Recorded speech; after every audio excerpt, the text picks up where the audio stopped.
গভীর মনোযোগ দিয়ে শুনবেন। যেইভাবে ভালোবাসছিল হযরত বেলাল রাদিয়াল্লাহু তাআলা আনহু। সবাই তোর নাম শুনছেন, হযরতে বেলালের নাম সবাই তো শুনছেন। কালো একজন সাহাবী ছিল, উনি ছিল মসজিদে নববীর নবীজির মুয়াজ্জিন। হযরত বেলাল রাদিয়াল্লাহু তাআলা আনহু উমাইয়ার বাড়িতে দাস হিসাবে ছিল, চাকর হিসাবে ছিল, দাস হিসাবে ছিল। উমাইয়া বেলাল রে টাকা দিয়া কিনছিল দাস হিসাবে। তখনকার সময়ে মানুষদেরকে কিনতো, দাস দাসী বানায়া রাখতো, গোলাম বানায়া রাখতো। হযরতে বেলাল রে উমাইয়া দাস হিসাবে তৈরি করে রাখছিল, বেলালকে দাস হিসাবে বানায়া রাখছে। হযরত বেলাল গভীর মনোযোগ দিয়ে শুনলেন সাহাবায়ে কেরামরা নবীর কেমনে ভালোবাসছে। হযরতে বেলাল দেখতে কোনো সুন্দর যুবক ছিল না, কুচকুচে কালো ছিল, এত কালোর কালো।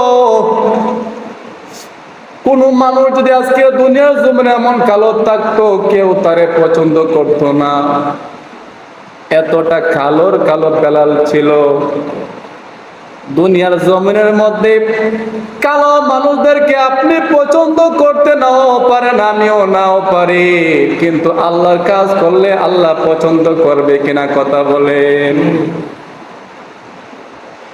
বেলালে ইসলাম গ্রহণ করেছেন।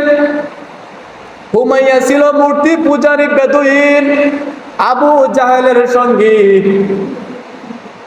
হঠাৎ করে উমাইয়া দেখে বেলাল তার দাস, বেলাল আহাদ আহাদ আল্লাহ আল্লাহ জিকির করে, সুবহানাল্লাহ, আহাদ আহাদ বলে, আল্লাহ এক আল্লাহ এক আল্লাহ এক বেলাল বলতে থাকে। উমাইয়া নজর করে তাকায় দেখে কিরে অবস্থা, আমার গোলাম যারে আমি গোলাম বানায়া রাখলাম সে আহাদ আহাদ বলে, আল্লাহর উপর ঈমান আনছে। উমাইয়া এবার বেলালকে বলে, বেলাল রে তুমি আহাদ আহাদ কেন বলো রে বেলাল? আমি তো মূর্তি পূজা করি,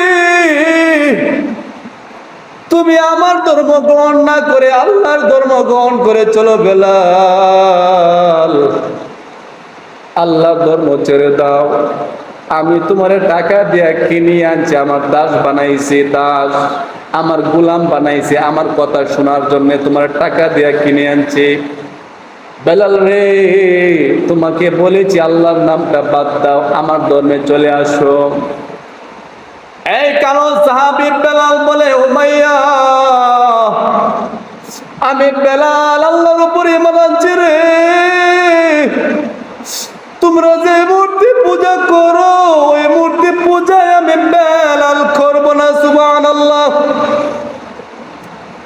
উমাইয়া রাগান্বিত হয়ে গেল, আবু জাহেল রে খবর দিল, আবু জাহেল এইদিকে আসো।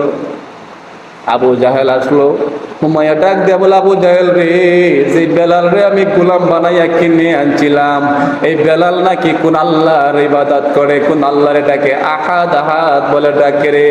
ওরে আবু জাহেল, আমি বেলালকে বলেছি বেলাল তুমি আল্লাহর ইবাদত ছেড়ে দাও, আল্লাহর নামটা ছেড়ে দাও রে বেলাল। ও বেলাল আল্লাহর নাম ছেড়ে দিলে তোমার আমরা আরাম আয়েশের মধ্যে রাখবো।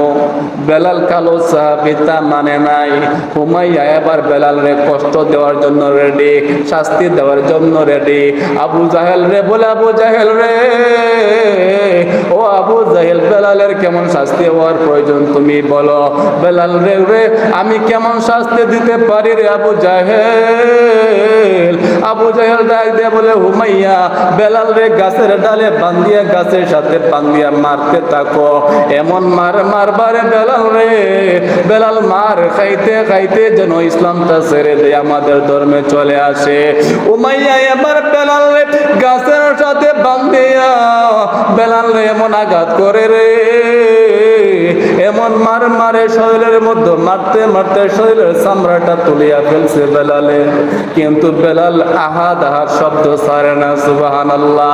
আমি আর আপনি যদি হইতাম, কেউ যদি একটা আঘাত করতো আর যদি বলতো আল্লাহর নাম ভুলে যা, আল্লাহর নাম ভুলে যা, আমার আপনার যে ঈমান, আল্লাহর নাম ভুলতে সময় লাগতো না। কথা বলেন ঠিক কিনা? কালো সাহাবী বেলাল, যেই বেলাল রে কেউ ভালো পায় না, কালো কালো, ওই বেলাল আল্লাহ রে পাইছে, আল্লাহর ভালোবাসা পাইছে, আল্লাহ তার সম্মানটা কেমনে বাড়াইয়া দিছে, আল্লাহর পনে ঈমান আনছে। এবার হুমাইয়া ডাক দিয়ে বলে, আবু জাহেল রে, বেলাল রে যে মারি, বেলাল তো আল্লাহর নামটা ভুলে না, কি করা যায়? এবার হুমাইয়া বলে, আমি আর বেলাল রে মারতে পারবো না। মারতে মারতে হাতের মধ্যে ব্যথা উঠে গেছে। এ আবু জাহেল, আর দেরি না করে একটা কাম করে চলো, ওই যে মরুভূমি দেখা যায়, বালু আর বালু, বালু আর বালু, যেই বালু রইতে তাপে গরম হয়ে আছে, ওই দিকে বেলালের শরীরের মধ্যে আঘাত আর আঘাত, ওই বালুর মধ্যে যদি বেলালের শোয়া রাখতে পারে, বেলালের উপরে যদি একটা পাথর তুলিয়া দিতে পারে, কারণ বেলাল যে আল্লাহর উপরে ঈমান আনছে রে, আমার দাস হইয়া আল্লাহর উপরে ঈমান আনছে, তার শাস্তি বড় কঠিন হওয়া দরকার। এ আবু জাহেল, বেলালরে যদি বালুর মধ্যে রাখি, উপরে যদি পাথর রাখি, ওই বালুর গরমে বেলালের শরীরের মধ্যে গিয়ে লাগবে, লাগার পরে বেলাল সহ্য করতে পারবে না, সাথে সাথে সে আল্লাহর ইসলাম ছাড়িয়ে আমাদের কাছে চলে আসবে। এই কথা মতো বেলাল রে মরুভূমির মধ্যে নিয়ে গেল, বালুর মধ্যে শোয়াইয়া দিছে। এবার প্রশ্ন হলো, আমাদের শরীরের মধ্যে যদি মায়ের আঘাত থাকে আর ওই মায়ের মধ্যে যদি গরম কিছু লাগানো হয়, তাহলে কেমন অবস্থা হয়? মনে হয় ভিতর থেকে যেন আত্মাটা বের হইয়া যায়। বেলালের শরীরের মধ্যে আঘাত আর আঘাত, এত মার মারছে আঘাত সহকারে, বেলাল রে মরুভূমির মধ্যে বালুর মধ্যে নিয়ে শোয়াইয়া রাখছে, বালুর মধ্যে শোয়াইয়া উপরে একটা পাথর দিয়া রাখছে। বেলাল রে এইভাবে নির্যাতন করতে আছে, কিন্তু বেলালের মুখ থেকে আহাদ আহাদ শব্দ সরাইতে পারে না। সুবহানাল্লাহ। এই যে আঘাত করে বেলাল রে, কিন্তু আহাদ শব্দ সরাইতে পারে না। বেলাল বলে, আল্লাহ এক, আল্লাহ এক, আল্লাহ ছাড়া আর কোন আল্লাহ নাই। বেলাল রে আঘাত করতে থাকে, সব সময় নির্যাতন করতে থাকে। হঠাৎ করে হযরত আবু বকর সিদ্দিক রাদিয়াল্লাহু তাআলা আনহু ওই রাস্তা দিয়ে যাইতেছিল, নজর করে তাকায়া দেখে ওই বেলাল, কালো একটা সাহাবী বেলাল রে পাথর দিয়া বালুর মধ্যে শোয়াইয়া তার অত্যাচার করে হুমাইয়া এবং আবু জাহেল। এবার আবু বকর সিদ্দিক ডাক দিয়া বলে, বেলাল রে, ও বেলাল, তোমার শাস্তিটা কেন রে বেলাল হইতেছে? কি অন্যায় তুমি করছো, কি অন্যায় তুমি করছো তাদের সাথে? বেলাল ডাক দিয়া বলে, আবু বকর রে, ও আবু বকর, আমি বেলাল কোনো অন্যায় করি না, আমি বেলাল কোনো অন্যায় করি নাই রে আবু বকর। ওই যে আমারে তারা মারতেছে, আমি চুরিও করি নাই, ডাকাতিও করি নাই, কিন্তু আবু বকর রে, আমি আল্লাহর উপর ঈমান আনছি। সুবহানাল্লাহ। আবু বকর, আমি আল্লাহর উপর ঈমান আনছি রে, মুহাম্মদ নবীর উপর ঈমান আনছি, যার কারণে তারা আমারে শাস্তি দেয়। সুবহানাল্লাহ। আবু বকর ডাক দেয়া বলে, উমাইয়া, আর একটা আঘাত বেলাল রে তুমি করতে পারবা না। হুমাইয়া রে, আবু ওই বেলাল ইসলাম গ্রহণ করেছে, আমার মুসলমান ভাই, যেই বেলাল আল্লাহরে ভালোবাসিয়া এত অত্যাচার সহ্য করো, ইসলাম ছাড়া নাই। হুমাইয়া, কত টাকা দিয়া তুমি বেলাল রে কিনছো রে? আমি কত টাকা তোমারে দিলে বেলাল রে আমারে দিয়া দিবা বলো? হুমাইয়া দামাদামি করলো। আবু বকর সিদ্দিক বেলাল রে কিনে নিয়ে গেল, কিনে নিয়ে সরাসরি মুহাম্মদ নবীর দরবারে নিয়ে গেল। আল্লাহরে যে ভালোবাসে, আল্লাহ তার সম্মান বাড়াইয়া দেয়। যত সাহাবায়ে কেরামদের জীবনে দেখবেন, প্রত্যেকটা সাহাবায়ে কেরামদেরকে আল্লাহ সম্মান বাড়াইছে নবীর জন্য। কথা বলেন ঠিক কিনা? তাদেরকে আল্লাহ জান্নাত দিয়েছে নবীর সম্মানে। কথা বলেন ঠিক কিনা? ওই বেলাল কই ছিল একজন কালো সাহাবী, যেই কালো সাহাবীর কোনো দাম ছিল না, কিন্তু নবীরে ভালোবেসে আল্লাহরে ভালোবেসে এবার আবু বকর ওই বেলাল রে নিয়ে যখন চলে গেল নবীজির দরবারে, যাওয়ার পরে নবীকে বলেন, নবী গো, ওই যে কালো সাহাবী বেলাল, ওই বেলালটা আল্লাহর উপরে ঈমান আনছে। ওগো নবী, আনার কারণে তাকাইয়া দেখেন বেলালের শরীরটার দিকে কত অত্যাচার করছে, কত আঘাত করছে, কত মায়ের মারছে। আমি আবু বকর সিদ্দিক যখন রাস্তা দিয়ে গেলাম, তাকাইয়া দেখি রোদের মধ্যে বালুর মধ্যে বেলালের শোয়া রাখছে, পেটের মধ্যে পাথর দিয়া রাখছে। ওগো নবী, তার কোনো অন্যায় নাই, অন্যায় নাই, তার অন্যায় সে ইসলাম গ্রহণ করছে, আল্লাহর উপর ঈমান আনছে, আপনারে বিশ্বাস করছে। কথাটা শুনিয়া আমার আপনার মায়ার নবী, দয়ার নবী বেলালকে জড়াইয়া ধরলেন। সুবহানাল্লাহ। যেই বেলাল রে কেউ চিনত না, সেই বেলাল এবার নবীর জড়াইয়া ধরছে। সুবহানাল্লাহ। নবীজি ডাক দিয়ে বলে, বেলাল, ও বেলাল, আমার আল্লাহর প্রতি ইসলাম আনিয়া আমি নবীরে বিশ্বাস করি। রে বেলাল, তুই ইসলাম ছাড়স নাই। যে অত্যাচার তোরে করছে, যে আঘাত করছে, এত অত্যাচার পরে তোর শরীরটা দিয়ে রক্ত বাইর হয়, কিন্তু বেলাল রে ইসলাম তো ছাড়স নাই, ছাড়স নাই। বেলাল, যা যা যা, আমি নবী আজকে তোরে ওই মসজিদে নববীর মুয়াজ্জিন আমি নবী তোরে বানাইয়া দিলাম। সুবহানাল্লাহ। মসজিদের নববী বেলালকে বানাইয়া দিলেন, মুয়াজ্জিন বানাইয়া দিলেন। নবীজি ইমামতি করত আর বেলাল আজান দিত। সুবহানাল্লাহ। কেমন সম্মান! আল্লাহকে ভালোবাসে।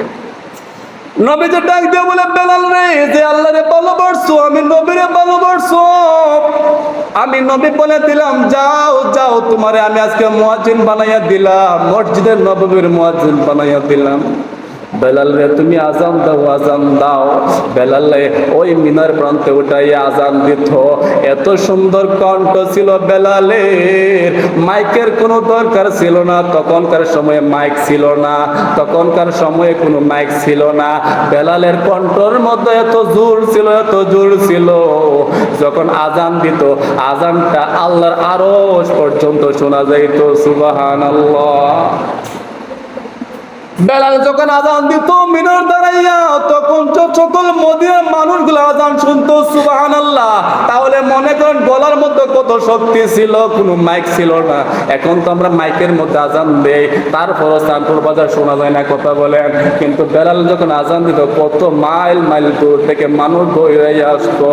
বেলাল এবার মুয়াজ্জিন, নবীজির মুয়াজ্জিন। বেলাল আজান দেয়, নবীজি ইমামতি করে। ওই সম্মান কে বাড়াইছে? আল্লাহ। কারণ আল্লাহরে ভালোবাসছে, নবীরে ভালোবাসছে, অত্যাচার সহ্য করেছে, আল্লাহ ভালোবাসার কারণে আজকে তার সম্মান বাড়াইয়া দিয়েছে।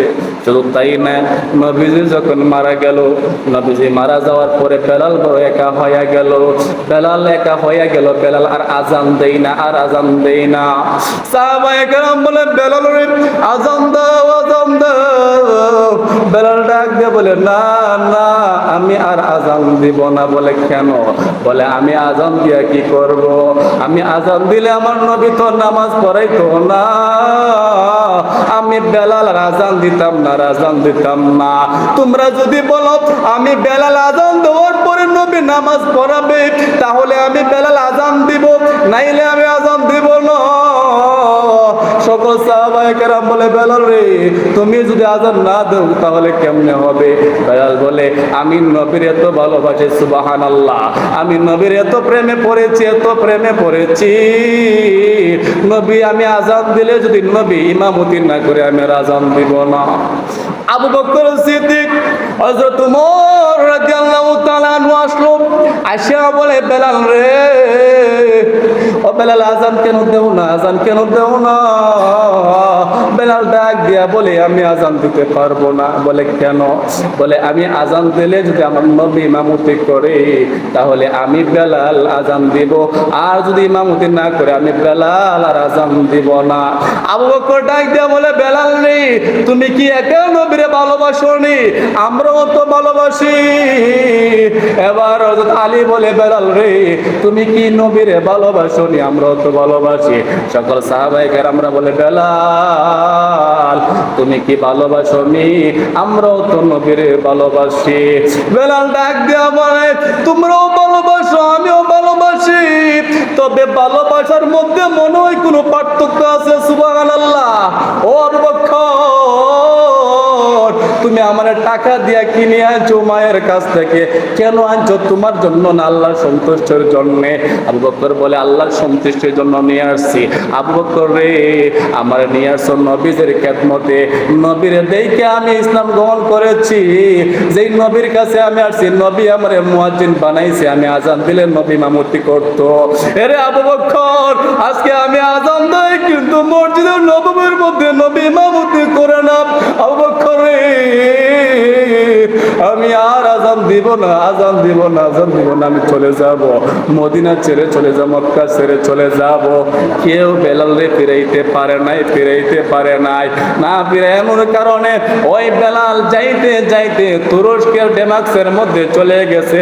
ওই ডেমাক্সের মধ্যে যাওয়ার কারণে আর বেলাল ওই মদিনা মক্কার মধ্যে ফিরে আসে নাই। কয়েকদিন চলে গেল, অনেক দিন চলে গেল। হঠাৎ করে নবীজি বেলালের স্বপ্ন দেখায়, সুবহানাল্লাহ, বেলালের স্বপ্ন দেখাই, বেলাল রে, ও বেলাল কই রে তুই, কই, আয় আয়, আমি নবীজির রোজায় আয়, আমি নবীজিরে তুই সালাম দিয়া যাই। সুবহানাল্লাহ।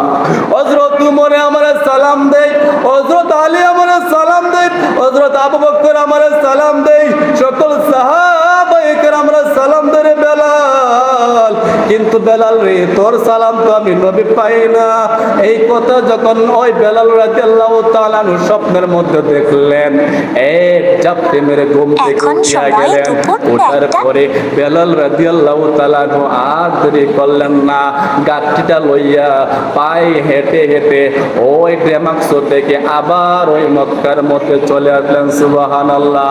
ওই মক্কার মধ্যে আসার পরে এইবার বেলাল রাদিয়াল্লাহু তাআলা আনহু সোজাসুজি নবীজির রওজার মধ্যে গিয়া বলে, আসসালাতু ওয়াসসালামু আলাইকা ইয়া রাসূলুল্লাহ, আসসালাতু ওয়াসসালামু আলাইকা ইয়া হাবিবাল্লাহ।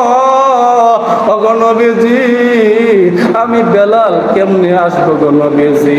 নবী গো, আমি বেলাল রে তো আপনি মুয়াজ্জিন বানাইছেন। আমি বেলাল যখন আজান দিতাম, আপনি নবী ইমামতি করতেন, আপনি নবী তো আমাকে খুব ভালোবাসতেন, আমি না আপনারও অনেক ভালোবাসতাম গো নবীজি। নবী কেমনে আমার সারি আপনি চলে গেলেন? আমি বেলাল আজান দিলে আপনি তো নামাজ পড়ান নাই। ওগো নবীজি, এই জন্যই তো আমি চলে গেছি ওই মদিনা মক্কা ছেড়ে। এইবার বেলাল ডাক দেয়া বলে, নবী গো, আমি তো চলে গেছি ওই মক্কা মদিনা ছেড়ে। ও নবীজি, আমি এবার আসছি, আপনি আমার স্বপ্নে দেখাইছেন আপনার রওজার মধ্যে সালাম দেওয়ার জন্য। নবী গো, আমি আসছি আপনার রওজায় সালাম দিছি। নবীজি, আপনি তো জানেন না আমার কলজাটা পেটে সারকার হইয়া যায়। সুবহানাল্লাহ। কেমন নবীরে ভালোবাসলে এমন পাগল পারা হইতে পারে? এইবার যখন সালাম দিয়ে আবারও গাড়ি লইয়া বেলাল যখন চলে যাবে, তখন আবু বকর উমর ডাক দিয়ে বলে, বেলাল রে, ও বেলাল, এতদিন পরে আসছো রে বেলাল রে, বেলাল কেন আবার তুমি চলে যাইতেছো? বেলাল রে, তুমি থাকো, তুমি যাইও না, যাইও না, ও বেলাল তুমি যাইও না, বেলাল তুমি যাইও না, তুমি থাকো, ওই মদিনার মধ্যে থাকো। তখন বেলাল ডাক দিয়ে বলে, আবু বকর উমর, আমি থাকবো না রে, নবী আমার স্বপ্ন দেখাইছে, আমি এই জন্য আসছি, নবীর সালাম দেওয়ার জন্য আসছি, কিন্তু আমি আর থাকবো না। আর আমি থাকলে নবীরে যদি না দেখি আমি সহ্য করতে পারবো না। ও আবু বকর, আমারে তুমি দিয়া দাও। একটু মনোযোগ সহকারে শুনবেন, কারণ নবীজিরে যারা ভালোবাসে তাদের চোখ দিয়ে পানি জোর জোর করে পড়ে, কলিজাটা বড় ফাইটটা যায়। যারা বর্তমান হজ করতে যায়, হজ করতে গিয়া দেখবেন কত মানুষ নবীরে সালাম দেয় কিন্তু চোখ দিয়া পানি আসে না। কথা বলেন ঠিক কিনা? কত মানুষ সালাম দেয় নবীরে রোজায় গিয়া কিন্তু চোখ দিয়ে পানি আসে না, সালাম দিয়ে আবার চলে যায়। তবে কত হাজির আছে সালাম দিয়া কাঁদতে কাঁদতে জায়গার মধ্যে পড়ে যায়। কথা বলেন ঠিক কিনা? তখন সৌদি আরবের পুলিশ আইসা ডাক্তাইয়া সেখান থেকে সরাইতে হয়। এবার বেলাল বলে, আবু বকর রে, আমি বেলাল তো মহব্বত করি, যে মহব্বত মনে হয় রে আবু বকর তোমাদের চাইতে আরো বেশি। সুবহানাল্লাহ। ও আবু বকর, আমি আর থাকবো না রে, আমি চলে যাইতেছি। সকল সাহাবায়ে কেরামরা এসে বলে, ও বেলাল যাইও না, বেলাল রে, নবীজি মরে যাওয়ার পরে তুমি চলে গেলা, আর একটা দিন ওইভাবে আজান হয় নাই। বেলাল রে, একটাবার আজান তুমি দেও, আজান তুমি দেও। বেলাল ডাক দিয়া বলে, না না, কোনো আজান দিতে পারবো না। আমি আজান দিলে যদি আমার নবী ইমামতি না করে, আমি বেলাল সহ্য করতে পারবো না, আমি চলে যাব। সাহাবায়ে কেরামরা বলে, বুঝতে পারছি আমরা বেলাল আটকাইতে পারবো না। তাড়াতাড়ি ইমাম হাসান হুসাইনের কাছে দৌড় দিয়ে গেল, ও ইমাম হাসান হুসাইন, তোমরা কই, তাড়াতাড়ি আসো, বেলাল আসছে। আবার বেলাল চলে যাইতেছে, আমরা কেউ ফিরাইতে পারি না। তবে ইমাম হাসান হুসাইন, তোমরা চাইলে বেলালকে ফিরাইতে পারো, কারণ তোমরা তো নবীর নাতি, তোমরা চাইলে বেলালকে ফিরাইতে পারো। এবার ইমাম হাসান হুসাইন গিয়ে বলে, বেলাল আর যাইও না রে, থামো রে বেলাল। এই কথা শুনিয়া পিছন দিকে তাকায়া দেখে রে, আর কেউ ডাকে নাই, নবীজির কলজার টুকরা নাতিগুলা ডাকতেছে। আর বেলাল যাইতে পারে, কালো একটা সাহাবী, আল্লাহ কেমন সম্মান দান করছে। আর আমাদের দেশের মধ্যে যদি কেউ কালো থাকে, কেউ তারে দাম দেয় না, কেউ তারে ভালো পায় না, কথা বলেন ঠিক কিনা? এবারে বেলাল পিছন দিয়ে তাকায়া দেখে মুহাম্মদ নবীর আদরের দুইটা নাতি ডাক দেয়া বলে, বেলাল, ও বেলাল যাইও না, তুমি আজকে আজান দাও, মিনারের মধ্যে আজান দাও, তোমার আজান অনেকদিন ধরে শুনি না। বেলাল রে, তুমি আজান দিলে মনে হয় আমাদের নানা আছে রে। বেলাল চিন্তা করলো, এখন যদি আজান না দেই, কারণ নবীজির কলজার টুকরাগুলো আমারে বলছে, আমি যদি আজান না দেই, আর কাল আল্লাহর কাঠ ঘোরায় যদি দাঁড়াইয়া বলে, ও বেলাল, আমার নাতিগুলা তোমার ডাকছিল, তুমি কেন আমার নাতিদের কথা শোনো নাই, তখন কি জবাব দিব? এবার বেলাল রাদিয়াল্লাহু তাআলা আনহু ওই মিনারের মধ্যে উঠে গেলেন। উঠিয়া গিয়ে যখন মিনারের মধ্যে দাঁড়াইয়া আল্লাহু আকবার বললেন, সকল মক্কা মদিনার মানুষগুলার কানের মধ্যে পৌঁছাইয়া গেছে। সুবহানাল্লাহ। তারা চিন্তা করে, সর্বনাশ, বেলাল কই থেকে আসলো? আল্লাহু আকবার যখন বলছে, তারা সবাই ঘর থেকে বাইরে হয়ে গেছে। সুবহানাল্লাহ। আশহাদু আল্লা ইলাহা ইল্লাল্লাহ, আশহাদু আল্লা ইলাহা ইল্লাল্লাহ, এই যখন বলছে, সাথে সাথে সকল মক্কা মদিনার মানুষগুলা দৌড়াইয়া ওই মসজিদের নববীর মধ্যে চলে আসতে লাগলো। সুবহানাল্লাহ। যখন সবাই আসে, বেলাল আজান দেয়া চোখের পানি পালায়। যেই মুহূর্তে আশহাদু আন্না মুহাম্মাদুর রাসূলুল্লাহ,